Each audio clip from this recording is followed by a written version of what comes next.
Assalamualaikum warahmatullahi wabarakatuh.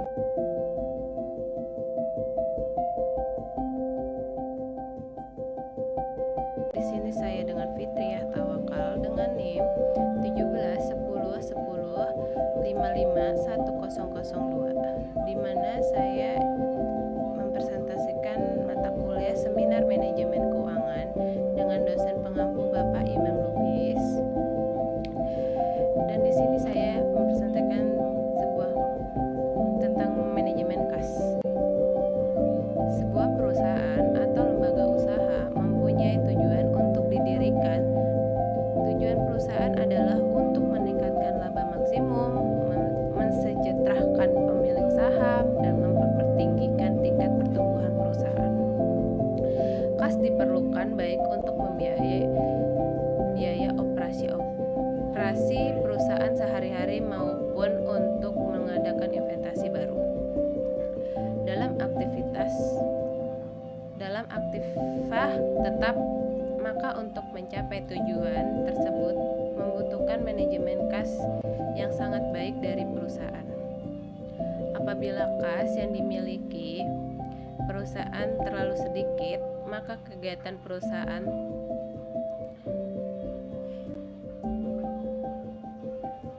tidak dapat dilakukan dengan baik dan efisien karena kas tidak cukup membiayai kegiatan-kegiatan perusahaan. Oleh karena itu, manajemen keuangan harus menentukan jumlah kas yang seimbang. Kas membutuhkan suatu pengolahan khusus yang disebut dengan manajemen kas. Manajemen kas sangat penting dalam mengolah atau menyusun suatu anggaran perusahaan. Dan manajemen kas merupakan fungsi yang dilaksanakan oleh unit pembendaharaan, mulai dari perencanaan sampai pelaporan anggaran kas. Di sini pengertian kas dapat diartikan sebagai nilai konten yang ada dalam sebuah perusahaan beserta pos-pos lainnya yang dalam waktu dekat diuangkan sebagai alat pembayaran kebutuhan finansial yang mempunyai sifat paling tinggi likuiditasnya. Sedangkan kas meliputi ada uang tunai atau logam atau kertas, baik yang ada di tangan perusahaan atau cash and hard, atau ada yang baik di bank kayak cek, demand deposit atau giro, money order atau cash bond, dan lain-lain sebagainya. Kas merupakan aktiva yang paling lancar dan mempunyai kedudukan setara dengan menjaga kelancaran operasi perusahaan. Kas juga memiliki persediaan minimum atau juga disebut dengan persediaan bersih. Biasanya juga disebut dengan safety cash balance yang merupakan jumlah kas minimal tertentu yang harus dipertahankan oleh suatu perusahaan atau dapat memenuhi kebutuhan finansial dari perusahaan tersebut setiap waktu jika dibutuhkan.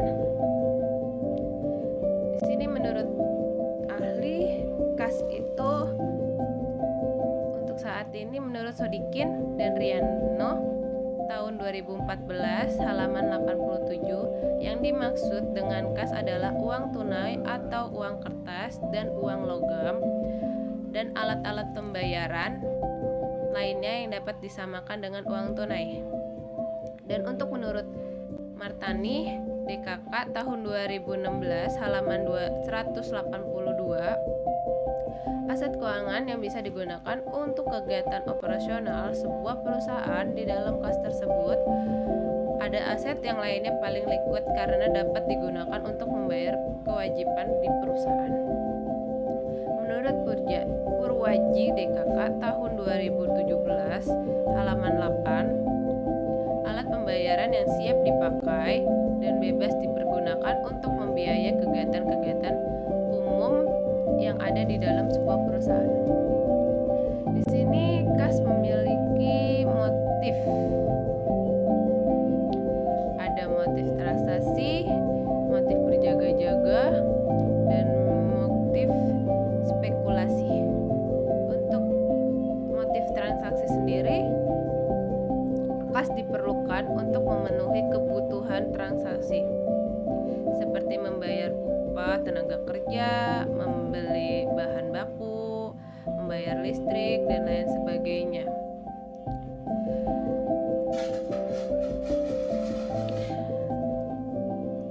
Motif transaksi atau kebutuhan kas. Untuk transaksinya, perusahaan memiliki kas yang perlu realisasi berbagai transaksi berbisnis maupun baik transaksi yang bersifat rutin maupun yang tidak rutin. Memiliki kas yang cukup untuk mentransaksi sangat diperlukan dalam operasi sehari-hari, sepertinya membayar upah, membeli bahan baku, pembelian bahan penolong, biaya administrasi, biaya kantor, dan pembayaran tunainya. Pembelian aktiva tetap dan kegiatan lainnya merupakan kegiatan transaksi perusahaan mengeluarkan kas yang direncanakan untuk jangka panjang. Sedangkan di mana motif untuk berjaga-jaga, kas yang diperlukan untuk berjaga-jaga menghadapi ketidakpastian di masa mendatang. Untuk motif berjaga-jaga atau kebutuhan kas untuk menjaga-jaga, artinya itu kayak perusahaan memiliki kas untuk mengantisipasi keluar yang tidak dikontinue dan sulit diperkirakan, pengeluaran yang mendesak atau tiba-tiba muncul yang harus dibayar, dan menyulitkan perusahaan apabila tidak memiliki cadangan kas yang cukup. Pengeluaran kas yang untuk keperluan yang mendadak biasanya tidak memperkirakan sebelumnya. Oleh karena itu, perusahaan perlu memiliki kas yang cukup untuk berjaga-jaga. Pada motif berjaga-jaga, perusahaan menetapkan pengeluaran perusahaan diprediksi melalui anggaran kas atau kas budget. Jika penerimaan kas dapat diprediksi dapat tepat, maka kebutuhan kas yang bersifat mendadak bisa ditentukan sekecil mungkin, berarti saldo kas minimum kecil. Tetapi jika perusahaan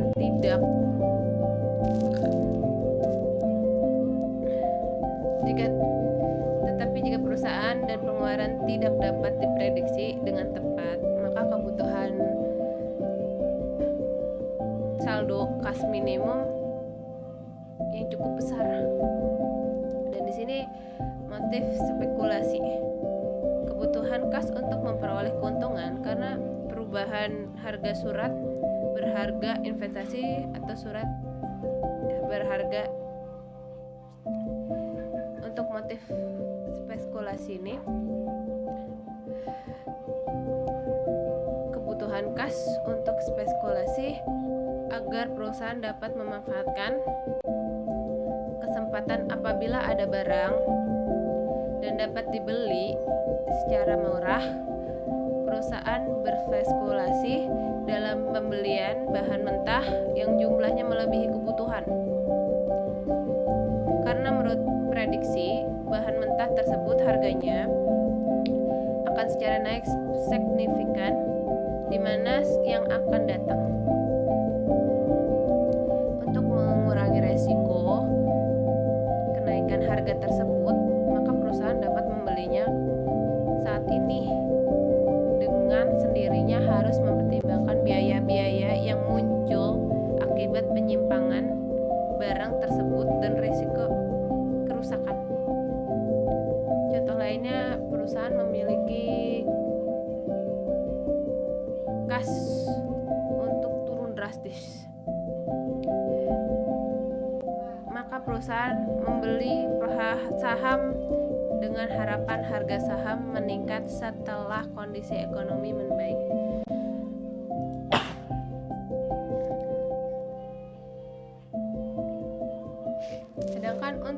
manajemen kas meliputi tentang pengumpulan peraturan pengawasan pada kas. Selain itu, manajemen kas merupakan kunci dalam menjaga stabilitas perusahaan seperti kemampuan perusahaan untuk membayar hutang perusahaan, dan bendahara perusahaan atau manajer keuangan sering kali bertanggung jawab lainnya yang berkaitan dengan kesanggupan membayar utang.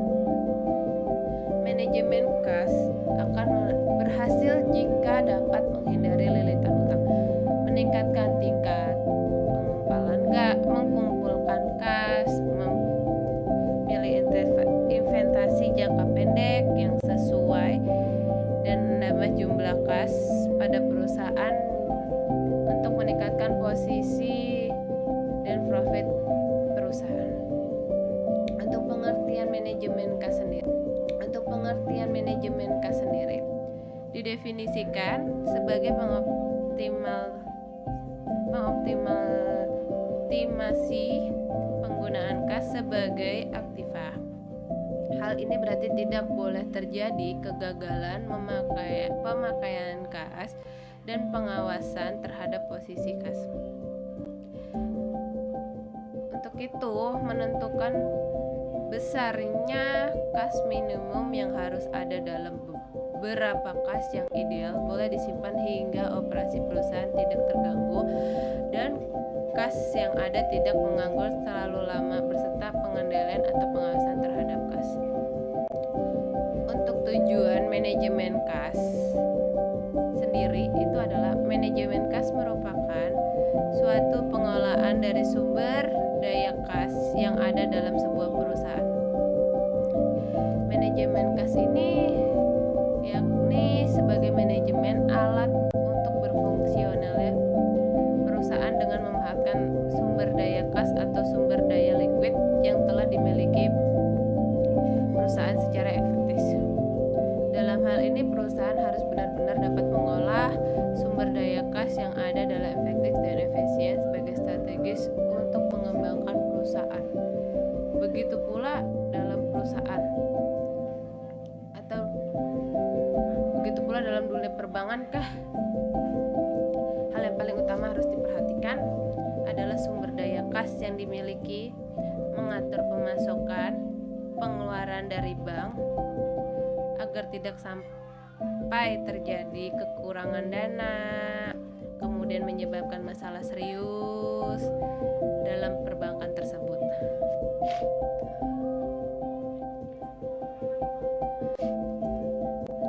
Di sini tujuan manajemen kas dibagi dua. Ada likuiditas, merupakan manajemen harus secara sadar menjaga likuiditas dan jumlah kas yang ada dalam perusahaan.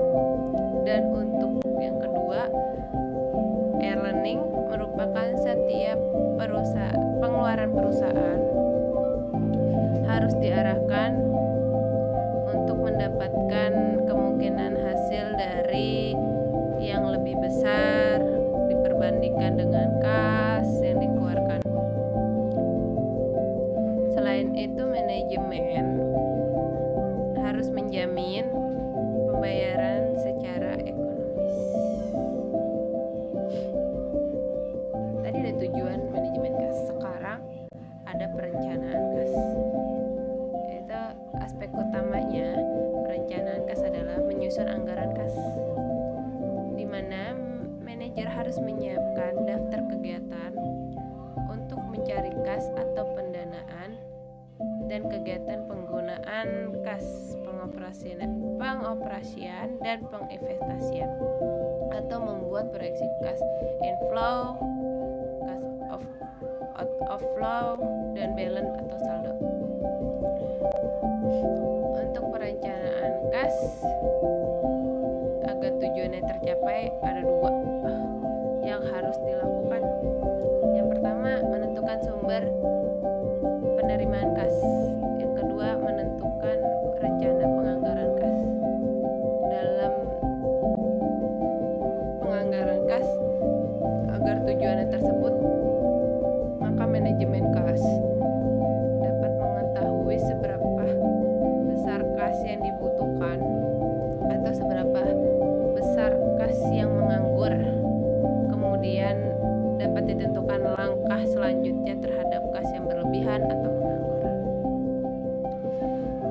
ada sumber-sumber kas.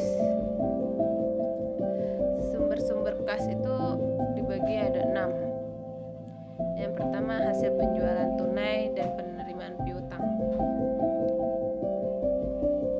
Jadi yang kedua penjualan aktiva tetap.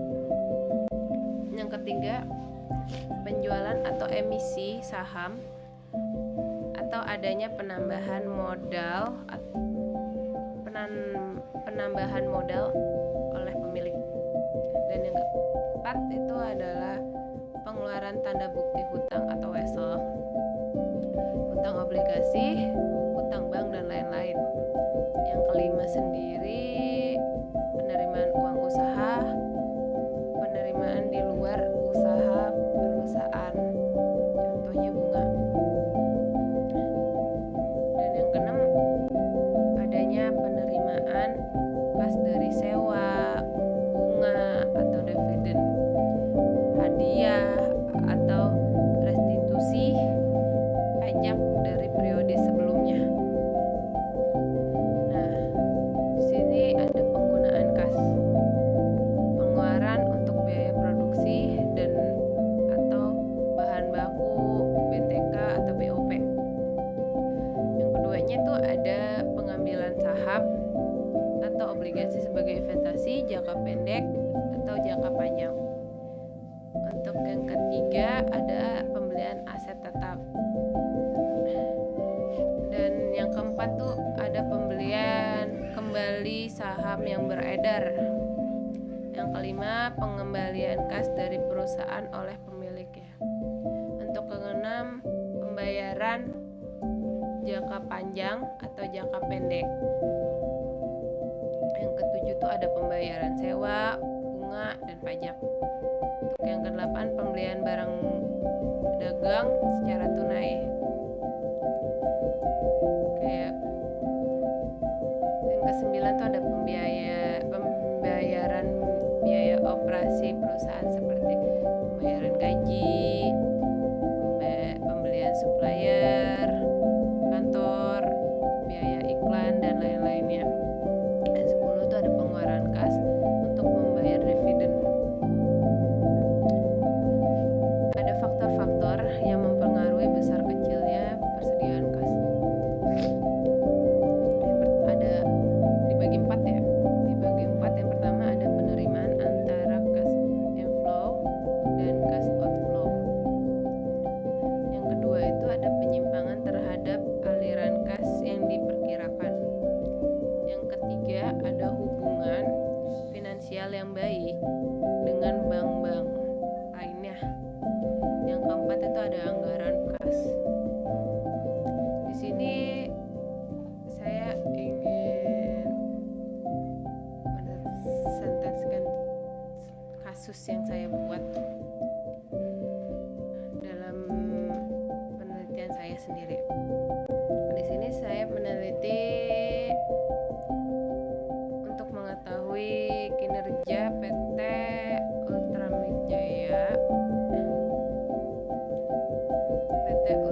Ultrajaya MIK Industri Tbk.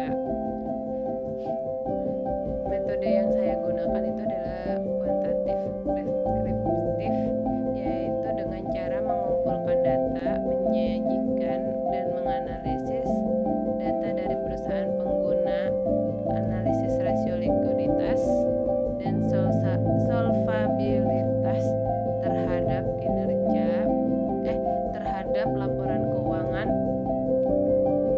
PT Ultrajaya MIK Industri Tbk periode 2015 sampai 2020. Berdasarkan penelitian yang telah saya lakukan, dapat disimpulkan bahwa PT Ultrajaya MIK Industri Tbk pada tahun 2015 sampai 2020 memiliki kinerja yang sangat baik.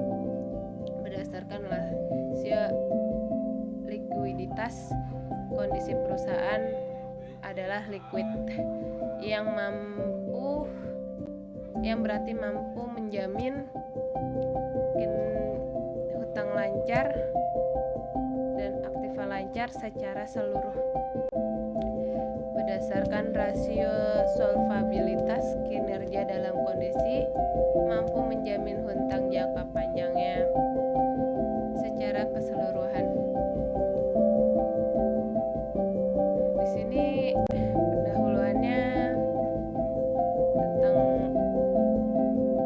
studi kasus yang saya buat itu adalah setiap perusahaan senantiasa menginginkan usahanya berkembang. Perkembangan tersebut akan terjadi apabila didukung oleh adanya kemampuan manajemen dalam menetapkan kebijakan dalam merencanakan, mendapatkan, dan memanfaatkan dana-dana untuk memaksimumkan nilai-nilai perusahaan. Untuk itu diperkirakan analisis terhadap laporan keuangan. Untuk laporan keuangan merupakan salah satu dalam memberi laporan data sebagai sumber kebijakan strategi perusahaan dalam bersaing. Selain itu, data laporan keuangan perusahaan yang terdaftar di Bursa Efek Indonesia atau BEI dapat digunakan oleh publik untuk melihat kinerja manajemen perusahaan, tergolong baik atau sebaliknya. Oleh karena itu, analisa laporan keuangan merupakan salah satu dasar dalam menentukan keputusan bagi pihak internal dan eksternal. Untuk rasio keuangan dapat didapatkan pada informasi keuangan yang tersaji pada data laporan keuangan yang dihasilkan. Informasi mengenai keunggulan aset yang dimiliki perusahaan, sehingga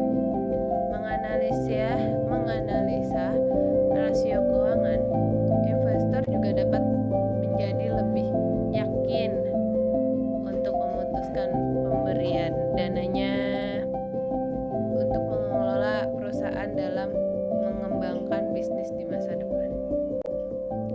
Nah, di sini ada perhitungan rasio keuangan yang saya buat dari 2015 sampai 2017, penelitian yang saya buktikan. Di sini saya ambil pada PT Putra Jaya Milk Industry dan Company (TBK) periode 2015 sampai 2020. Jenisnya itu ada likuiditas yang adanya current ratio dan quick ratio.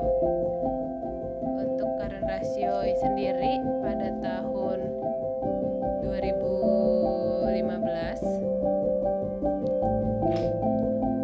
sebesar 3,75, di mana menghitung aktiva lancar dibagi dengan utang lancar. Sedangkan untuk 2016 di sini ada 4,84, dan untuk 2017 di sini ada dia menurun ya. Current rasionya tahun 2017 itu dia menurun jadi 4,19. Untuk tahun 2018 sendiri ada 4,40. Dia sedikit menaik dari tahun sebelumnya. Dan untuk 2019 untuk current rasionya 4,4, lebih naik dari tahun 2018. Dan sedangkan untuk tahun 2020 dia menurun drastis jadi 2,40. Dan di sini untuk liquid rasionya itu aktiva lancar dikurang persediaan dibagi lancar. Untuk tahun 2015-nya itu 2,43, dan tahun 2016-nya itu 2,87, tahun 2017-nya itu 3,44, tahun 2018 2,79, dan tahun 2019-nya itu 3,26. Untuk tahun 2020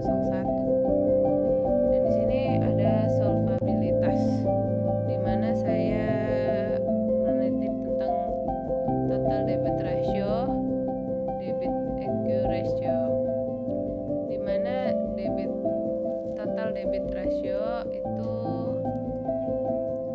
dari total aktiva dikurang total ekuitas dan dibagi total aktivas. Untuk tahun 2015-nya itu 0,21, 2016-nya 0,18 dan 2017-nya 0,19 dan 2018 0,14 dan 2019-nya 0,14 sama kayak 2018 dan di tahun 2020 0,45. Untuk debit equity ratio tahun itu dihasilkan dari total utang dibagi total ekuitas. Pada tahun 2015 0,27, terus tahun 2016 0,21, 2017 0,23, dan 2018 0,16 dan 2019 0,17 dan 2020 0,83, lebih naik.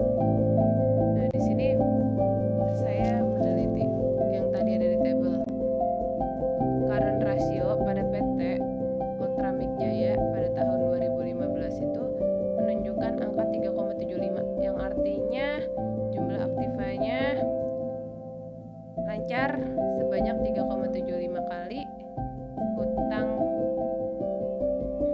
lancarnya atau setiap Rp1 kewajiban lancar akan dijamin oleh 3,75 aktiva lancar atau setara 3,75 dibanding 1 antara aktiva dan hutang lancar.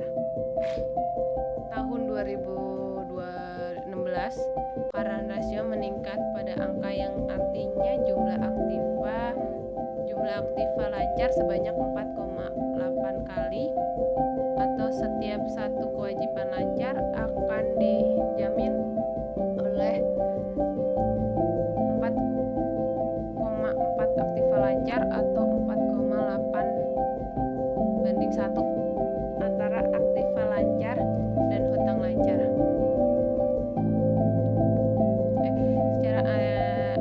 Antara aktiva dan hutang lancar. Untuk di tahun 2017 sendiri current ratio itu menurun menjadi 4,19 kali yang ada di tabel, yang artinya jumlah aktiva lancar sebanyak 4,19 kali atau setiap 1 kewajiban lancar akan dijamin oleh 4,19 aktiva lancar atau 4,19 banding 1 antara aktiva dan hutang lancar. Untuk tahun 2018 current ratio itu membaik sedikit menjadi 4,40 yang artinya jumlah aktiva lancar sebanyak 4,40 atau setiap 1 kewajiban lancar akan dijamin oleh 4,40 aktiva lancar atau 4,40 banding 1 antara aktiva dan hutang lancar. Di sini tahun 2019 melonjak membaik menjadi 2,44 yang artinya jumlah aktiva lancar sebanyak 4,4 kali atau setiap 1 kewajiban lancar akan dijamin oleh 4,44 aktiva lancar atau 4,4 dibanding 1 antara aktiva dan hutang lancar. Tahun 2020 current ratio-nya itu menurun yakni menjadi 2,40 aktiva lancar. 2,40 yang artinya jumlah aktiva lancar sebanyak 2,40 kali atau setiap 1 kewajiban lancar akan dijamin oleh 2,40 aktiva lancar atau 2,40 banding 1 antara aktiva dan hutang lancar. Perhitungan yang di atas menunjukkan beberapa kali aset lancar dapat membiayai hutang lancar perusahaan. Semakin tingginya resiko ini, maka semakin baik kinerja perusahaan yang ditunjukkan. Menurut Kashmir tahun 2008 halaman 143, standar industri current ratio adalah sebanyak 2 kali. Maka pada tahun 2015 sampai dengan tahun 2020, kinerja manajemen PT Putrajaya MIK Tbk sangat baik karena current ratio berada di atas angka 2 dan cenderung meningkat setiap tahunnya. Dan untuk current, dan di sini ada quick ratio yang ada di tabel itu pada tahun 2015 quick ratio diperhitungkan sebanyak 2,40. Artinya setiap satu kewajiban lancar akan dijamin dengan rupiah 2,4 aktiva lancar. Pada tahun 2016 sendiri quick ratio meningkat lagi menjadi 2,8. Artinya setiap satu kewajiban lancar akan dijamin oleh rupiah 2,87 aktiva lancar. Tahun 2018 quick ratio menjadi membaik menjadi 3,44. Artinya setiap satu kewajiban lancar akan dijamin rupiah 3,44 aktiva lancar. Pada tahun 2018 current ratio itu menurun lagi menjadi 2,79, yang artinya setiap satu kewajiban lancar akan dijamin dengan rupiah 2,79 aktiva lancar. Untuk tahun 2019 quick ratio meningkat lagi setahun sebesar 3,26. Artinya setiap satu kewajiban lancar akan dijamin 3,26 aktiva lancar. Dan sedangkan pada tahun 2020 nilai quick ratio mengalami sedikit menurun menjadi 2,01, yang berarti setiap satu kewajiban lancar akan dijamin rupiah 2,01 aktiva lancar. Jadi semakin tinggi rasio maka menunjukkan semakin baik pula kinerja manajemen yang dicapai oleh perusahaan. Menurut Kashmir tahun 2008 tahun 43 standar industri quick ratio adalah sebanyak 1,5 kali. Maka pada tahun 2015 sampai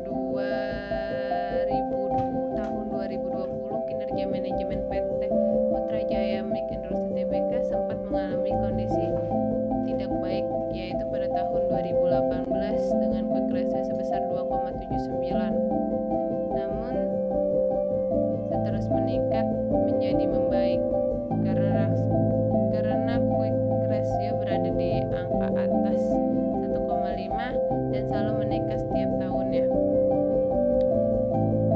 Di sini penjelasan tentang debit to ratio pada tabel.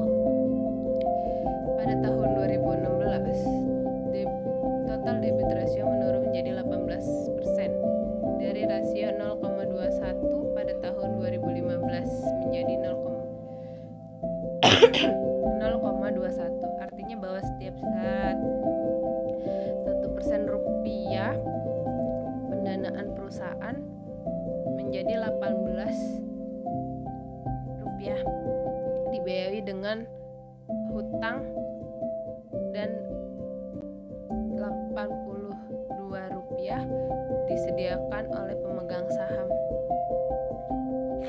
Untuk tahun 2017 sendiri total debit ratio menaik menjadi 0,19.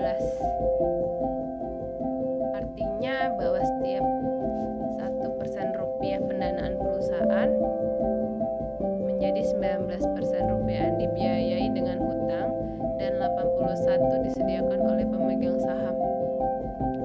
Tahun 2018 dan 2019 total debit rasio mengalami menurun lagi menjadi 0,14, yang artinya bahwa setiap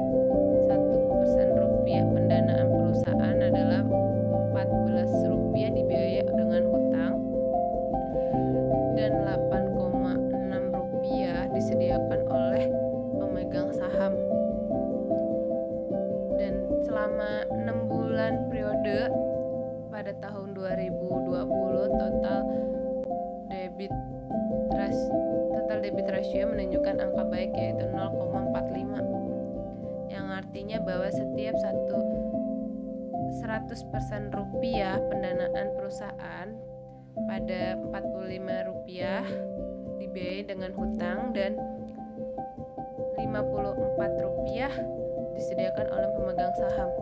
Semakin tinggi rendah rasio ini menunjukkan bahwa semakin baik keadaan kinerja perusahaan. Menurut Kashmir tahun 2004 halaman 164, standar industri untuk debit to rasio aset rasio adalah sebesar 30%. Kenapa? Karena maka pada tahun 2015 sampai 2020 kinerja PT Manajemen Ultra Jaya MIK Tbk sangat baik karena total debit rasio berada di bawah angka 1 dan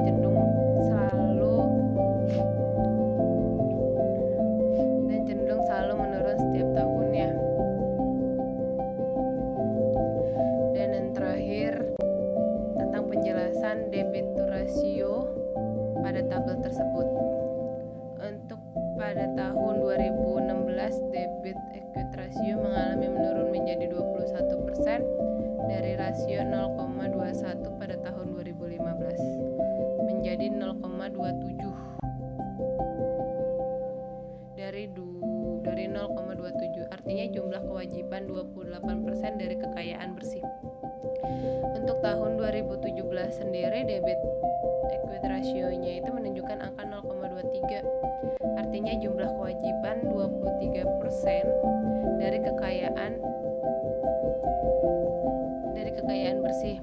Dan tahun 2018 debit equity ratio menurun sebesar 0,16, artinya jumlah kewajiban 16% dari kekayaan bersih. Tahun 2019 debit equity ratio menunjukkan angka 0,17, artinya jumlah kewajiban 17% dari kekayaan bersih.